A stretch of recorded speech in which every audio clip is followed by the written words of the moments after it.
MP ক্যান্ডিডেটদেরকে gunman দিতে হয়েছে। এই প্রথম। তার মানে এই ধরনের আইন শৃঙ্খলা বাহিনী দিয়ে আগামী দিনে এই নির্বাচনকে সুষ্ঠুভাবে করা সম্ভব। এবং বিভিন্ন মাধ্যমে দেখেছি যে আমাদের এই 24 পরবর্তী গণ অভ্যুত্থানের বাংলাদেশে ওসমান হাদিকে কিভাবে প্রকাশ্যে গুলি করে হত্যা করা হয়েছে। সেই হত্যাকাণ্ডের আজকে 1 মাস কিন্তু পার হয়ে গেছে, কিন্তু প্রকৃতপক্ষে যারা হাদিকে গুলি করে হত্যা করেছে এদেরকে কিন্তু আইন শৃঙ্খলা বাহিনী ধরতে পারে নাই।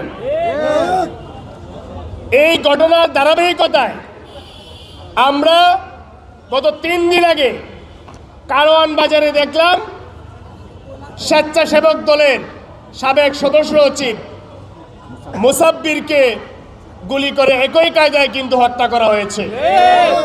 এই যে সারা দেশে নৈরাজ্য চলছে, এই যে গুপ্ত হত্যা চলছে, এই সরকার, এই স্বরাষ্ট্র উপদেষ্টা বসে বসে কি করছে?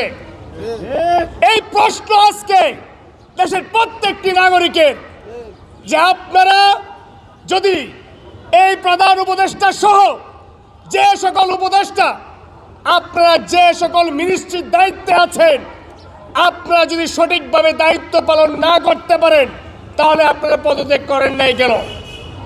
আজকে কেন আমার ভাই ওসমান হাদিকে জীবন দিতে হলো?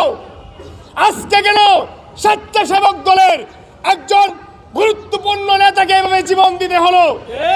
এই প্রশ্ন কিন্তু আজকে দেশের মানুষ এই স্বরাষ্ট্র উপদেষ্টা সহ বর্তমান উপদেষ্টা পরিষদকে করছে। এটির কিন্তু কারণ রয়েছে। আজকে আমরা দেখেছি যে সকল রাজনৈতিক নেতৃবৃন্দ এই ত্রয়োদশ জাতীয় সংসদ নির্বাচনে যারা অংশগ্রহণ করছেন তাদেরকে গানম্যান দেওয়া হয়েছে। দেশে নিরাপত্তা নাই বিদায় আজকে তাদেরকে গানম্যান দেওয়া লাগছে। আমরা এর আগে কিন্তু কখনো দেখি নাই যে সংসদ নির্বাচনের আগে এমপি ক্যান্ডিডেটদেরকে গানম্যান দিতে হয়েছে। এই প্রথম। তার মানে এই ধরনের আইন শৃঙ্খলা বাহিনী দিয়ে আগামী দিনে এই যে সামনে যে আমাদের 12ই ফেব্রুয়ারি নির্বাচন, এই নির্বাচনকে সুষ্ঠুভাবে করা সম্ভব।